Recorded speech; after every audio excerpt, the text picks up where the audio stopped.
और अब खबरें देवभूमि की। प्रधानमंत्री नरेंद्र मोदी ने रविवार को वीडियो कॉन्फ्रेंसिंग के माध्यम से अमृत भारत स्टेशन योजना के तहत 508 रेलवे स्टेशनों के पुनर्विकास कार्य की आधारशिला रखी, जिसमें उत्तराखंड के Lalkuan railway station, Roorkee railway station और हर्रावाला रेलवे स्टेशन शामिल हैं। लालकुआ स्टेशन पर आयोजित कार्यक्रम में मुख्य अतिथि के रूप में केंद्रीय रक्षा राज्य मंत्री अजय भट्ट रहे और रेलवे के अधिकारी और भारी संख्या में लोग यहां मौजूद रहे, विधायक भी थे।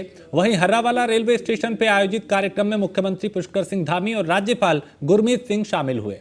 बता दें कि 30 करोड़ की लागत से देहरादून के हर्रावाला स्टेशन का, 29 करोड़ की लागत से हरिद्वार के रुड़की रेलवे स्टेशन और 23 करोड़ की लागत से नैनीताल जनपद के लालकुआ स्टेशन का कायाकल्प होगा। इस मौके पर मुख्यमंत्री ने प्रधानमंत्री की तारीफ करते हुए कहा कि मोदी सरकार में 9,40,000 करोड़ का भारी भरकम बजट रेलवे को पहले दिया गया। सभी स्टेशनों को आधुनिक किया जा रहा है।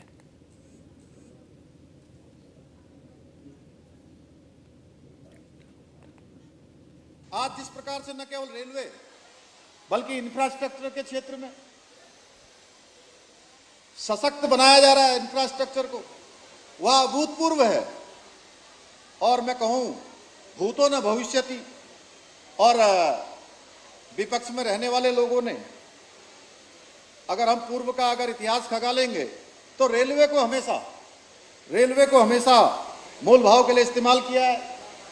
हमने पूर्व में देखा है कैसे रेलवे के जरिए सरकार के सहयोगियों को शांत किया जाता था। भली भांति हम जानते हैं रेलवे को राजनीति का अखाड़ा बनाया जाता था। इन कुचक्रों ने रेलवे को जो विकास की ओर ले जाना था उसको लगातार प्रभावित करने का काम किया और देश की लाइफलाइन कहने जाने वाली ये रेल व्यवस्था को राम भरोसे छोड़ने का काम भी इन विपक्ष की सरकारों ने किया है। भाइयों बहनों, मुझे याद है मैं जब विद्यार्थी था लगातार रेलवे से ही यात्रा किया करता था। लखनऊ में मैं जब पढ़ता था तो मैंने देखा किस प्रकार से रेलवे का सिस्टम है, किस प्रकार की वहां पर अव्यवस्थाएं थी।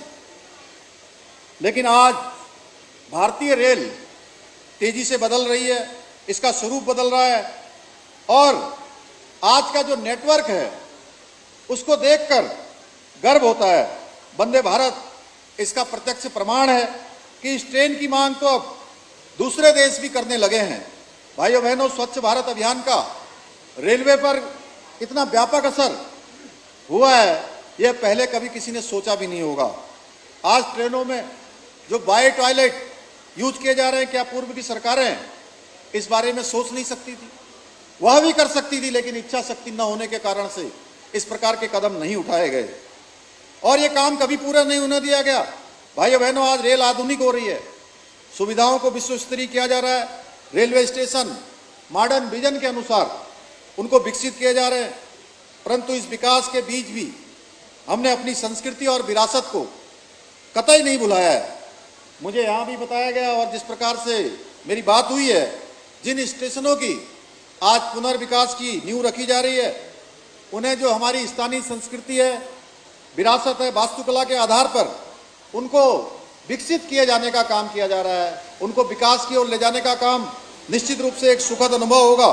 भाइयों बहनों, हमारी डबल इंजन की सरकार अंतिम छोर में खड़े हुए व्यक्ति को विकास की मुख्य धारा से जोड़ने के लिए तमाम योजनाओं को धरातल पर उतारने के लिए कार्य कर रही है। हम उत्तराखंड को हिंदुस्तान का श्रेष्ठ राज्य बनाने के लिए काम कर रहे हैं और विकल्प रहित संकल्प के मंत्र को लेकर आगे बढ़ रहे हैं। श्रेष्ठ उत्तराखंड निर्माण के लिए हमें आप सभी के सहयोग और समर्थन की आवश्यकता है। मुझे पूरा विश्वास है कि आप सभी हमें पूर्व की भांति अपना आशीर्वाद, अपना समर्थन और सहयोग हमेशा प्रदान करते रहेंगे और उत्तराखंड की जो विकास की यात्रा आगे बढ़ी है उस विकास की यात्रा को आप गति प्रदान करने का काम करेंगे और हमारा जो गंतव्य है, आज रेलवे के अवसर पर मैं कहना चाहता हूं कि उत्तराखंड हिंदुस्तान का श्रेष्ठ राज्य बनेगा।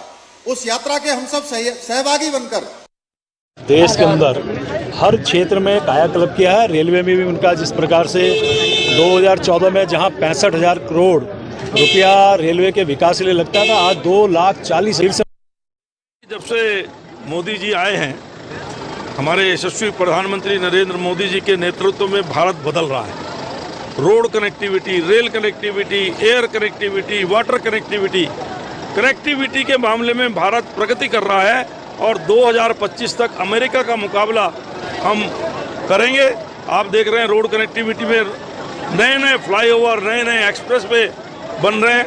रेल कनेक्टिविटी में रेलवे का कायाकल्प हो रहा है। भारत वंदे एक्सप्रेस, हर हफ्ते एक भारत वंदे एक्सप्रेस लॉन्च हो रही है। हमको भी एक मिली है, अभी और भी आगे मिलने की हम उम्मीद रखते हैं। इसी प्रकार आज 508 रेलवे स्टेशनों का शिलान्यास कायाकल्प का माननीय प्रधानमंत्री जी ने किया है, जिस पर लगभग 25,000 करोड़ रुपए का खर्चा आएगा। आप देखेंगे 2014 से पहले रेलवे का कुल बजट 65,000 करोड़ था, जो आज 2,40,000 करोड़ है। और रेलवे का पूरा कायाकल्प हो रहा है, इलेक्ट्रिफिकेशन हो रहा है, ब्रॉडगेज हो रहा है और स्पीड, हैवी स्पीड वाली गाड़ियां लॉन्च हो रही है। माल की ढुलाई में भी व्यापक प्रगति हुई है, यात्रियों की संख्या भी बढ़ी है। तो हर क्षेत्र में प्रगति हो रही है। ये बदलते भारत की मोदी जी के नेतृत्व में एक तस्वीर है। और हम भी लोक कलाकार हैं, हमको भी यहाँ पर आज आमंत्रित करा गया और ये आज़ादी के अमृत काल में इस तरह की योजनाओं का शुभारंभ होना सुखद संकेत है और निश्चित रूप से भारत प्रगति के पथ जुड़ा। प्रधानमंत्री ने उत्तराखंड के 3 रेलवे स्टेशनों पर अमृत भारत स्टेशन योजना के तहत होने वाले काम का वर्चुअली शिलान्यास किया। इस दौरान सांसद हरिद्वार डॉक्टर रमेश पोखरियाल निशंक, राज्यसभा सांसद कल्पना सैनी, विधायक प्रदीप बत्रा समेत बीजेपी के कई पदाधिकारी मौजूद रहे। रुड़की रेलवे स्टेशन का भी 29 करोड़ रुपए की लागत से कायाकल्प होना है।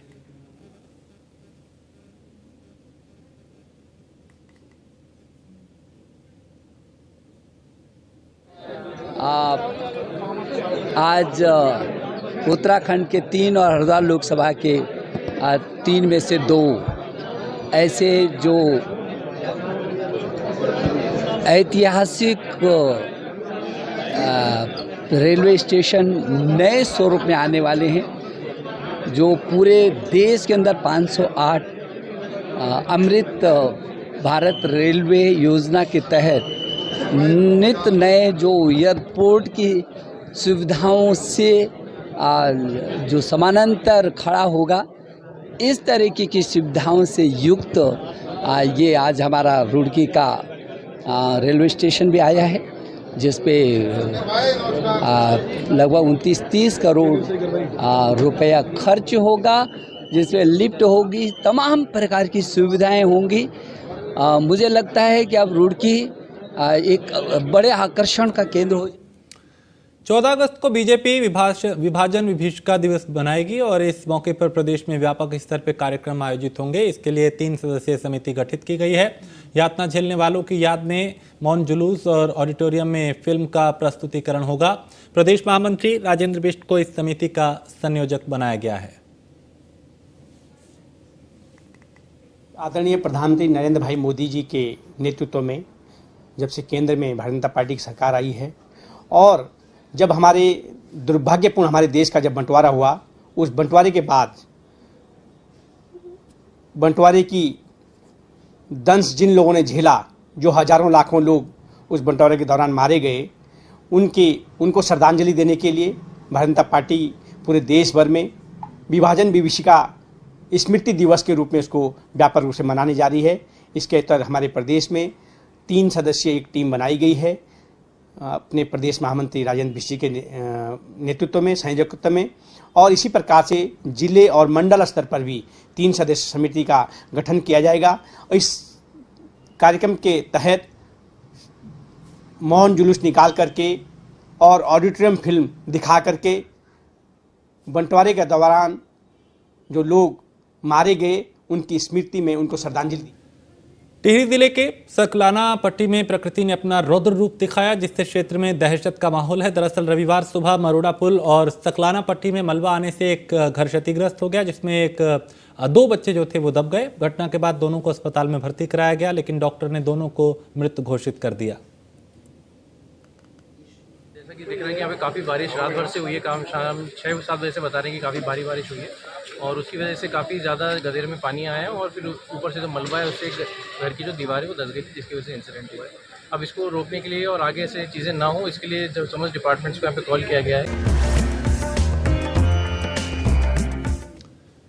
देहरादून में सामाजिक सौहार्द बिगाड़ने वालों और सोशल मीडिया पे भ्रामक खबरें और आपत्तिजनक पोस्ट करने वालों के खिलाफ अब एनएसए के तहत कार्रवाई की जाएगी। ये जानकारी एसएसपी दिलीप सिंह कुंवर ने दी। और पिछले कुछ समय से सामाजिक सौहार्द को बिगाड़ने की कोशिश की जा रही है। कुछ अराजक तत्वों द्वारा सोशल मीडिया के जरिए भ्रामक खबरें और आपत्तिजनक पोस्ट किए जा रहे थे, जिसके चलते ये कदम उठाया गया। जनपद पुलिस इस संवेदनशील इश्यूज पर हम लोग बहुत सतर्क हैं, बहुत संवेदनशील हैं। आपको अवगत करा दो, पिछले 6 महीने में पूरी जनपद में 21 इस तरह के मामले, इस तरह के इश्यूज को लेकर के कुछ लोगों ने वक्तव्य दिया, कुछ लोगों ने सोशल मीडिया पर जो है फुटेज को प्रचार प्रसारित किया, गलत पोस्ट को मतलब पोस्ट किया गया। इस तरह के कुल 21 मामले हैं। 21 मामलों में से 11 मामले वो हैं जो सोशल मीडिया पर गलत फुटेज और पोस्ट को डाला गया, जिससे कि सांप्रदायिक सौहार्द बिगड़ने की संभावना जिनके आधार पर रहती है।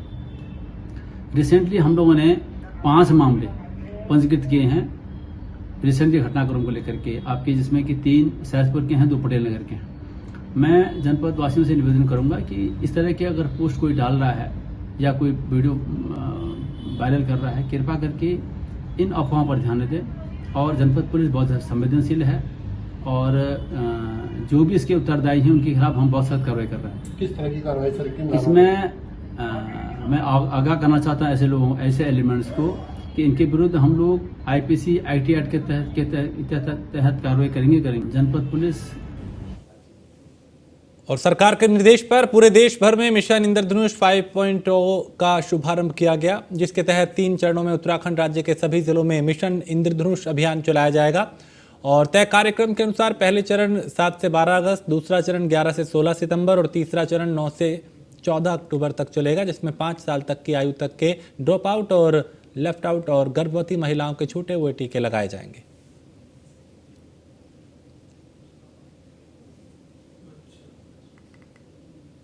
मिशन इंद्रधनुष 5.0 प्रारंभ किया गया है। ये 3 चरणों में किया जाएगा, जिनकी जो तिथियां हैं वो 7 से 12 अगस्त, 11 से 16 सितंबर और 9 से 14 अक्टूबर है, जिनमें ये किया जाएगा। पहले जो चरण है उसमें 7 से 12 अगस्त का जो चरण है उसके लिए लगभग 550 सेशन राज्य भर में आइडेंटिफाई किए गए हैं। अभी तक हम लोग लगभग 8 लाख बच्चों का सर्वे कर चुके हैं, जिनमें लगभग 22,000 ऐसे बच्चे आइडेंटिफाई किए गए हैं जिनको जो टीके में पहले हमारे यहाँ से लेफ्ट आउट हो गए थे उनको हम टारगेट करेंगे। इसके अलावा लगभग 4,700 महिलाएं हैं जिनके भी टीके छूटे हुए हैं, जिनको इस मिशन इंद्रधनुष 5.0 में टारगेट किया जाए। भारत सरकार के दिशा निर्देश में और टिहरी के चंबा में लव जिहाद का मामला सामने आने के बाद बजरंग दल विश्व हिंदू परिषद ने चंबा बाजार बंद कराया। मौके पर भारी पुलिस बल तैनात है। शनिवार रात को 2 समुदाय के युवकों द्वारा नाबालिग को भगाने की कोशिश की गई। परिजनों की सूझबूझ से नाबालिग लड़कियों को बचाया गया, जिसके बाद लोगों में काफी गुस्सा है।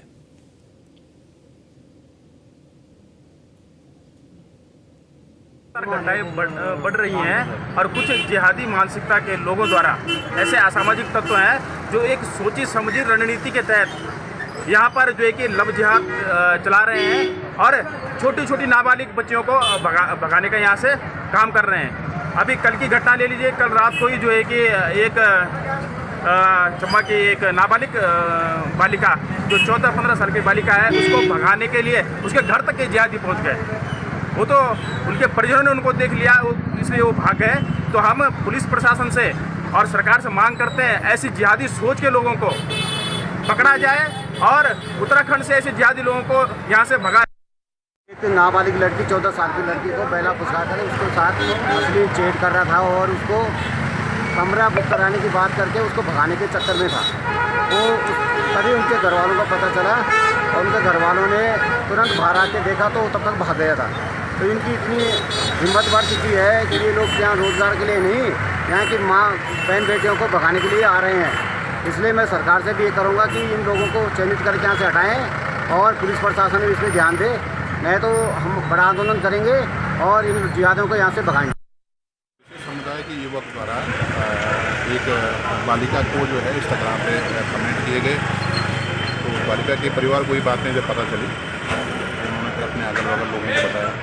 तो उसी के परिप्रेक्ष्य में जो हिंदू संगठन के लोग हैं वो लोग सब इकट्ठा हो गए। तो इसी के दृष्टिगत जो है पुलिस फोर्स को जो है सुरक्षा की दृष्टि से सहूलियत कानून व्यवस्था हमारी बनी रहे, उसके लिए पुलिस फोर्स को तैनात कर दिया है। पैसा डबल करने के नाम पर अल्मोड़ा में दर्जनों महिलाओं के साथ ठगी हुई है। जनशक्ति मल्टी स्टेट मल्टीपर्पज सोसाइटी नगर से सटे खतियाड़ी गांव की करीब 40 महिलाओं का पैसा लेके संचालक फरार हो गया। महिलाओं ने 5 साल तक सोसाइटी में पैसा जमा किया, लेकिन सोसाइटी के जो संचालक है उसके भागने से करीब 12 लाख रुपए इनके डूब गए।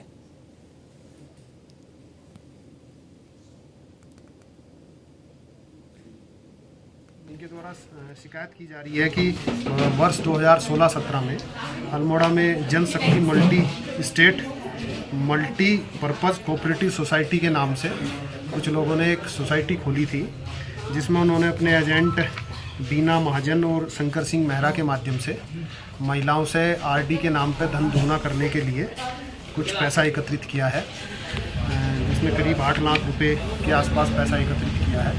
और ये कंपनी वर्तमान में बंद हो चुकी है और इन्होंने किसी भी महिला का पैसा नहीं लौटाया है। तो इस संबंध में इनके द्वारा भी प्रधान जी के साथ में आके शिकायत की गई है। ये जनशक्ति करके एक समूह इन्होंने ये बीना महाजन जी के द्वारा खोला गया था। ग्राम सभा खतियाड़ी की हमारी महिलाएं हैं, इन्होंने अपना ये घरों में काम करके चोला छुपा घरों में अपना काम करके बड़े मुश्किल से अपने 2 रोटी अपना पेट काट के बच्चों के लिए अपना पैसा रखा था। और बीना महाजन जी द्वारा 300 रुपये कई कुछ महीना को तो 300 रुपये प्रति महीने का था, कुछ 500 रुपये की आईडी थी। ये आप पैसा जमा कर रखा है। इसमें 40 महिलाएं हैं लगभग, और इसमें एक में 4,14,000 रुपये जमा है, एक में 3,88,045 रुपये जमा है। मेरा 11,400 कुछ रुपया है। हम जमा करते रहे। इन्होंने कहा नहीं कि बैंक वो होने वाला है करके। मैं तो इनके घर देते आई रोज, औरों का तो इन्होंने बंद कर दिया था, मेरा तो लेते रहे ये। मैंने बाद में खोला था, फिर इन्होंने कहा चल रहा करके मैं लॉकडाउन में भी देते आई इनको। 2021 तक मेरा पैसा आया है वहाँ पर, और जितने पैसा अभी बता रहे थे 4 लाख कुछ रुपया हुआ है। हमारे खजारी वालों का ये है इतना पैसा। और कॉलोनी में जो कॉलोनी हमारी इंदिरा कॉलोनी, वो औरतें हमारे कोई बाहर चले गए, कोई अपने पति के साथ चले गए हैं, उनका पैसा अब हमें पता है। पौड़ी जिले के कोटद्वार में भारी बारिश से मालन नदी पर बना पुल 13 जुलाई को नदी की तेज बहाव में बह गया था, जिसके बाद लोगों को कई तरह की परेशानियां हो रही थी। और अब एक वैकल्पिक मार्ग बनाने की जो बात की जा रही थी उसको लेकर काफी जोर दिया जा रहा था, और रितु खंडूड़ी ने वैकल्पिक मार्ग को युद्ध स्तर पर बनाने के निर्देश दिए थे।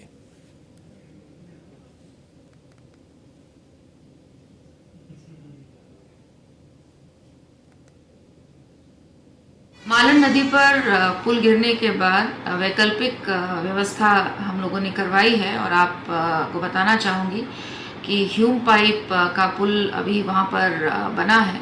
एक वैकल्पिक ही मार्ग है, और वैकल्पिक व्यवस्था हमने प्रयास किया है कि कोटद्वार को मिल जाए, ताकि भाबर और कोटद्वार शहर के बीच में जो दिक्कतें आ रही थी, जुड़ाव ख़त्म हुआ था, वो फिर से जुड़ जाए। कल इस पर हम लोगों ने, और हमारे जो एडमिनिस्ट्रेशन के लोग हैं, अफसरान जो लोग हैं, उन्होंने इस पर भारी वाहन चलाकर इसको देखा है, और आज से वो जनता के लिए समर्पित हो गया है। लेकिन मैं सभी लोगों से निवेदन करना चाहूँगी कि भारी वर्षा जब हो या नदी में पानी का बहाव तेज़ हो, तो इस वैकल्पिक मार्ग को ना ही इस्तेमाल किया जाए, क्योंकि ये है आखिर वैकल्पिक मार्ग। धन्यवाद। और इसी के साथ इस बुलेटिन में फिलहाल इतना ही। आप बने रहिए न्यूज़ वर इंडिया के साथ।